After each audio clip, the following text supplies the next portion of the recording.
ओम नमो भगवते वासुदेवाय। भागवत पुराण तृतीय स्कंद 22वां अध्याय। देवहूति के साथ करदम प्रजापति का विवाह। मैत्रेय जी कहते हैं, विदुर जी, इस प्रकार जब करदम जी ने मनु जी के संपूर्ण गुणों और कर्मों की श्रेष्ठता का वर्णन किया तो उन्होंने उस निवृत्ति प्रायण मुनि से कुछ सकुचा कर कहा। मुनि जी ने कहा, मुने, वेद मूर्ति भगवान ब्रह्मा ने अपने वेदमय विग्रह की रक्षा के लिए तप, विद्या और योग से संपन्न तथा विषयों में अनासक्त आप ब्राह्मणों को अपने मुख से प्रकट किया है और फिर उन सहस्त्र चरणों वाले विराट पुरुष ने आप लोगों की रक्षा के लिए ही अपने सहस्त्रों भुजाओं से हम क्षत्रियों को उत्पन्न किया है। इस प्रकार ब्राह्मण उनके हृदय और क्षत्रिय शरीर कहलाते हैं।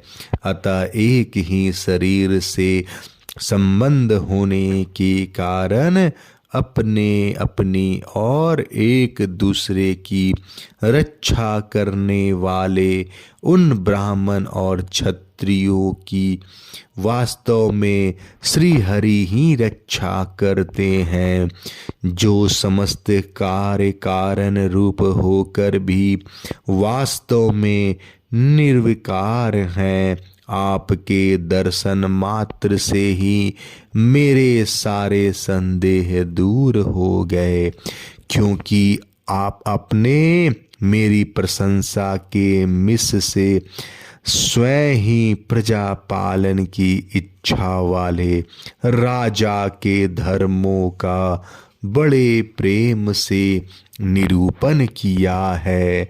आपका दर्शन अजितेंद्रिय पुरुषों को बहुत दुर्लभ है। मेरा बड़ा भाग्य है जो मुझे आपका दर्शन हुआ और मैं आपके चरणों की मंगलमय रज अपने सिर पर चढ़ा सका। मेरे भाग्योदय से ही आपने मुझे राजधर्मों की शिक्षा देकर मुझ पर महान अनुग्रह किया है और मैंने भी शुभ प्रारब्ध का उदय होने से ही आपकी पवित्र वाणी कान खोलकर सुनी है। मुने, इस कन्या के स्नेहवश मेरा चित्त बहुत चिंताग्रस्त हो रहा है। अतः मुझ दीन की यह प्रार्थना आप कृपा पूर्वक सुने।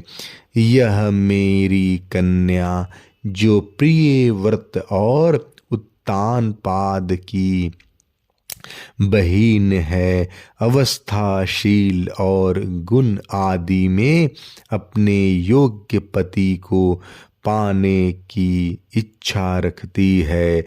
जब से इसने नारद जी के मुख से आपके शील, विद्या, रूप, आयु और गुणों का वर्णन सुना है, तभी से यह आपको अपना पति बनाने का निश्चय कर चुकी है। द्विजवर, मैं बड़ा श्रद्धा से आपको यह कन्या समर्पित करता हूँ। आप इसे स्वीकार कीजिए। यह गृहस्थोचित कार्यों के लिए सब प्रकार आपके योग्य है। जो भोग स्वतः प्राप्त हो जाए उसकी अवहेलना करना विरक्त पुरुषों को भी उचित नहीं है। फिर विषायक शक्ति की तो बात ही क्या है। जो पुरुष स्वयं प्राप्त हुए भोग का निरादर कर फिर किसी कृपण के आगे हाथ पसारता है, उसका बहुत फैला हुआ यश भी नष्ट हो जाता है और दूसरों के तिरस्कार से मान भंग भी होता है। विद्वान, मैंने सुना है आप विवाह करने के लिए उद्यत हैं।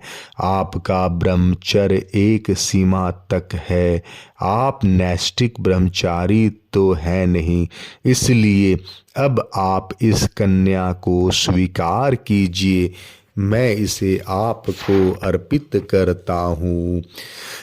श्री कर्दम मुनि ने कहा, ठीक है, मैं विवाह करना चाहता हूँ और आपकी कन्या का अभी किसी के साथ वारदान नहीं हुआ है, इसलिए हम दोनों का सर्वश्रेष्ठ ब्राह्म विधि से विवाह होना उचित ही होगा। राजन, विदुक्त विवाह विधि में प्रसिद्ध जो गृभ्यानामिते इत्यादि मंत्रों में बताया हुआ काम संतान उत्पादन रूप मनोरथ है, वह आपकी इस कन्या के साथ हमारा संबंध होने से सफल होगा। भला जो अपनी अंग कांति से आभूषण आदि की शोभा को भी तिरस्कृत कर रही है, आपकी उन कन्या का कौन आदर न करेगा। एक बार यह अपने महल की छत पर गेंद खेल रही थी। गेंद के पीछे इधर उधर दौड़ने के कारण इसके नेत्र चंचल हो रहे थे तथा पैरों के पायजेब मधुर झनकार करते जाते थे। उस समय इसे देखकर विश्वावसु गंधर्व मोहवश अचेत होकर अपने विमान से गिर पड़े थे। वहीं इस समय यहाँ स्वयं आकर प्रार्थना कर रही है। ऐसी अवस्था में कौन समझदार पुरुष इसे स्वीकार न करेगा। यह तो साक्षात आप महाराज श्री स्वयंभू मनु की दुलारी कन्या और उत्तानपाद की प्यारी बहन है तथा यह रमणियों में रत्न के समान है। जिन लोगों ने कभी श्री लक्ष्मी जी के चरणों की उपासना नहीं की, उन्हें तो इसका दर्शन भी नहीं हो सकता। अतः मैं आपकी इस साध्वी कन्या को अवश्य स्वीकार करूँगा, किंतु एक शर्त के साथ, जब तक इसके संतान न हो जाएगी तब तक मैं गृहस्थ धर्मानुसार इसके साथ रहूँगा।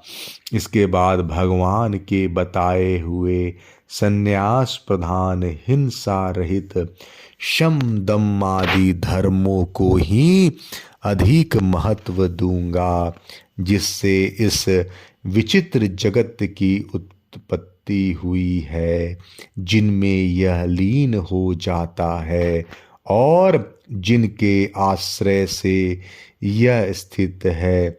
मुझे तो वे प्रजापतियों के भी पति भगवान श्री अनंत ही सबसे अधिक मान्य हैं।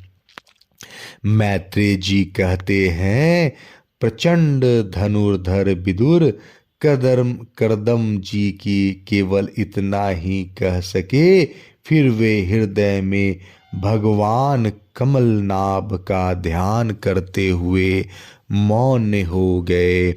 उस समय उनके मंदहास युक्त मुख कमल को देखकर देवहूति का चित्त लुभा गया। मनु जी ने देखा कि इस संबंध में महारानी सत्यरूपा और राजकुमारी की स्पष्ट अनुमति है, अतः उन्होंने अनेक गुणों से संपन्न कर्दम जी को उन्हीं के समान गुणवती कन्या का प्रसन्नता पूर्वक दान कर दिया।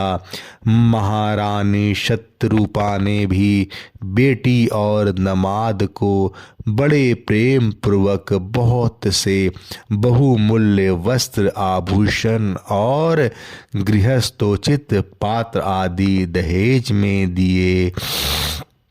इस प्रकार सुयोग्य वर को अपनी कन्या देकर महाराज मनु निश्चित हो गए। चलती बार उसका वियोग न सह सकने के कारण उन्होंने उत्कंठावश विचलित होकर उसे अपनी छाती से चिपटा लिया और बेटी बेटी कहकर रोने लगे। उनकी आंखों से आंसुओं की झड़ी लग गई और उनसे उन्होंने देवहूति के सिर के सारे बाल भिगो दिए। फिर वे मुनिवर कर्दम से पूछकर उनकी आज्ञा ले रानी सहित रथ पर सवार हुए और अपने सेवकों सहित ऋषि कुल सेवित सरस्वती नदी के दोनों तीरों पर मुनियों के आश्रमों की शोभा देखते हुए अपनी राजधानी में चले आए। जब ब्रह्मवर्त की प्रजा को यह समाचार मिला कि उसके स्वामी आ रहे हैं, तब वह अत्यंत आनंदित होकर स्तुति गीत एवं बाजे गाजे के साथ अगवानी करने के लिए ब्रह्मवर्त की राजधानी से बाहर आई। सब प्रकार की संपदाओं से युक्त वहिष्मती नगरी मनु जी की राजधानी थी, जहाँ पृथ्वी को रसातल से ले आने के पश्चात शरीर कपाते समय श्री वराह भगवान के रोम झड़कर गिरे थे। वे रोम ही निरंतर हरे भरे रहने वाले कुश और काश हुए, जिनके द्वारा मुनियों ने यज्ञ में विघ्न डालने वाले दैत्यों का तिरस्कार कर भगवान यज्ञ पुरुष की यज्ञों द्वारा आराधना की। महाराज मनु ने भी श्री वराह भगवान से भूमि रूप निवास स्थान प्राप्त होने पर इस प्रकार इसी स्थान में कुश और कास की वही चटाई बिछाकर श्री यज्ञ भगवान की पूजा की थी। जिस बहिष्मतीपुरी में मनु जी निवास करते थे, उसमें पहुंचकर उन्होंने अपने त्रितापनाशक भवन में प्रवेश किया। वहां अपनी भार्या और संतति के सहित वे धर्म, अर्थ और मोक्ष के अनुकूल भोगों को भोगने लगे। प्रातः काल होने पर गंधर्व गान अपनी स्त्रियों के सहित उनका गुणगान करते थे, किंतु मनु जी उसमें आसक्त न होकर प्रेम पूर्वक हृदय से श्री हरि की कथाएं ही सुना करते थे। वे इच्छानुसार भोगों का निर्माण करने से कुशल थे, किंतु मननशील और भगवत परायण होने के कारण भोग उन्हें किंचित भी विचलित नहीं कर पाते थे। भगवान विष्णु की कथाओं का श्रवण, ध्यान, रचना और निरूपण करते रहने के कारण उनके मनवंतर को व्यतीत करने वाले क्षण कभी व्यर्थ नहीं जाते थे। इस प्रकार अपनी जागृत आदि तीनों अवस्थाओं अथवा तीनों गुणों को अभिभूत करके उन्होंने भगवान वासुदेव के कथा प्रसंग में अपने मनवंतर के 71 चतुर्युग पूरे कर दिए। व्यास नंदन विदुर जी, जो पुरुष श्री हरि के आश्रित रहता है उसे शारीरिक, मानसिक, दैविक, मानुषिक अथवा भौतिक दुख किस प्रकार कष्ट पहुंचा सकते हैं। मनु जी निरंतर समस्त प्राणियों के हित में लगे रहते थे। मुनियों के पूछने पर उन्होंने मनुष्यों के तथा समस्त वर्ण और आश्रमों के अनेक प्रकार के मंगलमय धर्म का भी वर्णन किया, जो मनु संहिता के रूप में अब भी उपलब्ध है। जगत के सर्वप्रथम सम्राट महाराज मनु वास्तव में कीर्तन के योग्य थे। यह मैंने उनके अद्भुत चरित्र का वर्णन किया। अब उनकी कन्या देवहूति का प्रभाव सुनो। 22वां अध्याय समाप्त। जय श्री कृष्ण।